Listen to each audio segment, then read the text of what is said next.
Okay, hai, Assalamualaikum. Nama saya Jai. Selamat datang ke YouTube channel saya. So, hari tu kita dah belajar tentang supply zone dengan demand zone kan? Dan kita dah belajar macam mana nak tanda. So, hari ni kita nak belajar macam mana kita nak tanda dengan lebih tepat, dengan lebih sharp lagi. Okay? Untuk kita minimumkan kita punya stop loss dan kita maksimumkan kita punya target. Okay? So, kita akan belajar macam mana kita nak tanda base kita dengan lebih tepat lagi. Okay?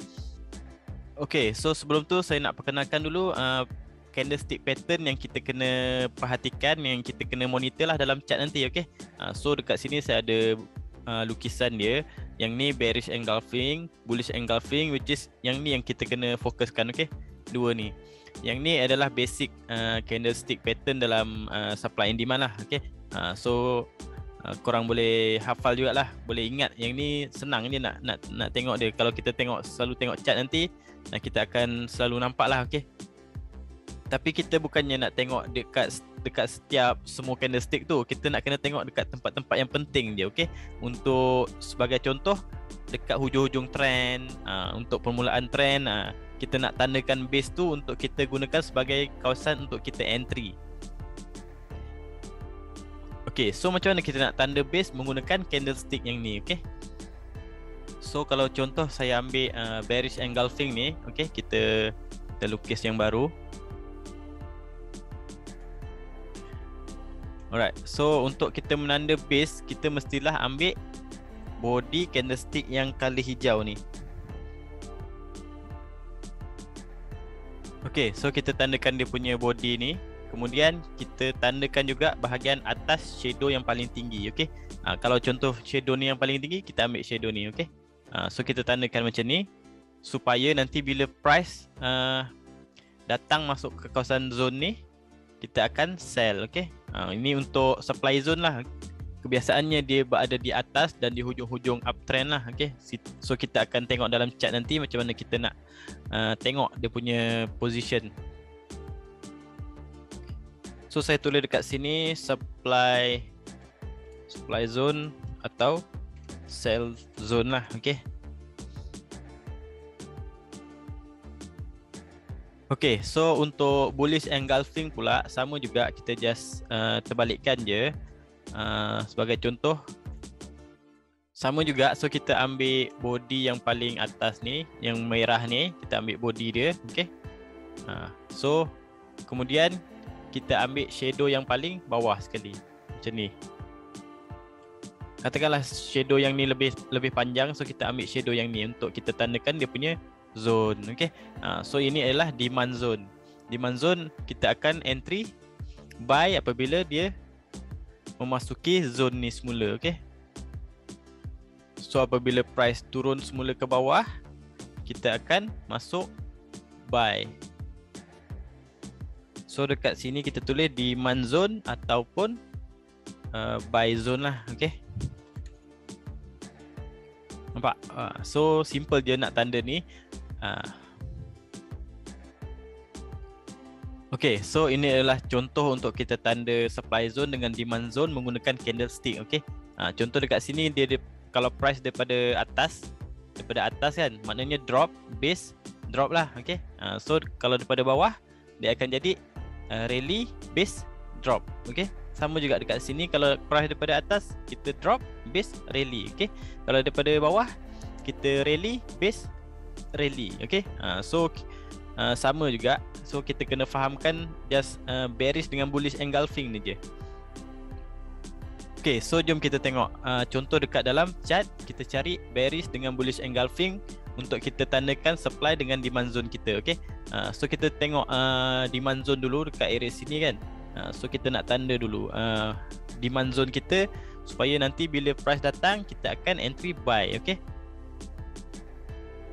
Okay, so sebelum saya terlupa, sebelum kita nak tanda base ni, kita kena tengok juga kawasan dia, okay? Kita kena gabungkan dengan support and resistance, okay? So kita kena cari significant support and resistance. Sebelum ni, dalam video sebelum ni kita dah belajar kan macam mana kita nak tentukan significant support and resistance. Yang maksudnya ialah ada banyak sentuhan support ataupun resistance, okay? So kita kena tarik line macam ni, okay? Horizontal line. dekat mana ada support and resistance yang banyak bersentuhan. Okey, contoh dekat sini kita ada support ni kan. So ini adalah support yang kukuh. So kita tandakan zone yang ada dekat sini. Kita ada dekat sini ialah drop base rally. Okey. So kita tandakan dia punya body, nampak tak? Body dekat situ dengan shadow yang paling atas lah. Okey, kalau kita tukar ke H1, kita tengok ada apa dekat dalam tu.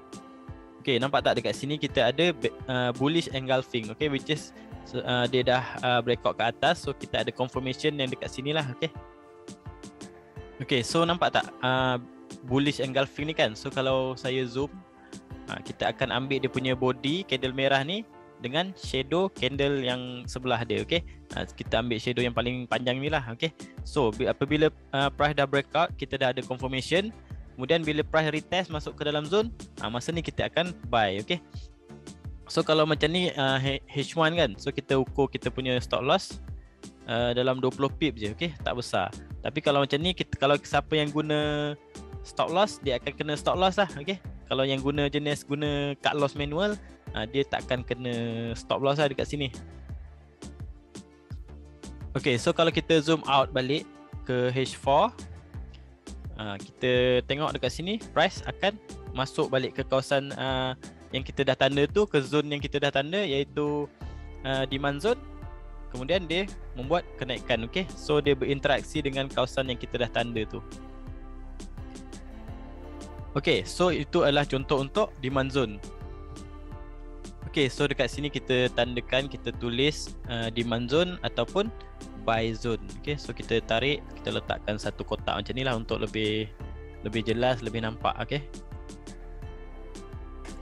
Okey, so sekarang kita nak tengok pula contoh untuk supply zone. Kita nak cari bearish engulfing dan kita nak cari support and resistance yang significant. Okey, kalau kita gunakan line dekat sini, okey, kita cari support yang sama baris ialah dekat area sini kan. Nampak tak?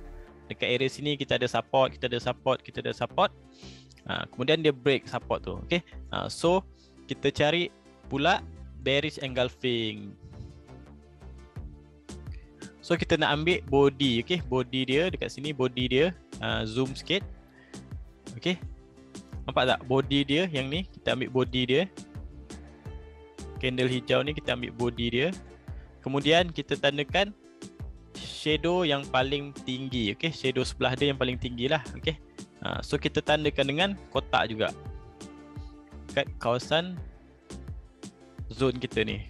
So kalau macam ni, kalau kita tengok stop loss kita lebih kurang 20 pip je. So kita tak perlulah tukar time frame. Kalau kita tengok stop loss kita tu besar, so kita kena tukar time frame ke time frame yang lebih kecil untuk kita kecilkan kita punya stop loss. Okey. So kalau macam ni tak ada masalah, kita just guna zone yang ni je. Okey, so bila price tu datang balik, kita akan sell dekat supply zone ni. Okey, so dekat sini kita tulis supply zone ataupun sell zone. Okey. So kita dah ada contoh macam mana untuk kita tanda supply zone dengan demand zone kita. Okey. Okey, so macam tu je cara untuk kita tandakan supply zone dengan demand zone menggunakan candlestick. Saya harap korang faham. So kena banyakkan praktis, kena banyakkan melukis. So nanti bila kita jumpa supply zone dengan demand zone tu, kita akan boleh guna. Okey, kita boleh entry sharp dan kita boleh minimumkan kita punya cut loss dan maksimumkan kita punya target price ataupun profit kita lah. Okey. So untuk video kali ni setakat ni saja. Kita akan sambung lagi next video. Assalamualaikum. Bye bye.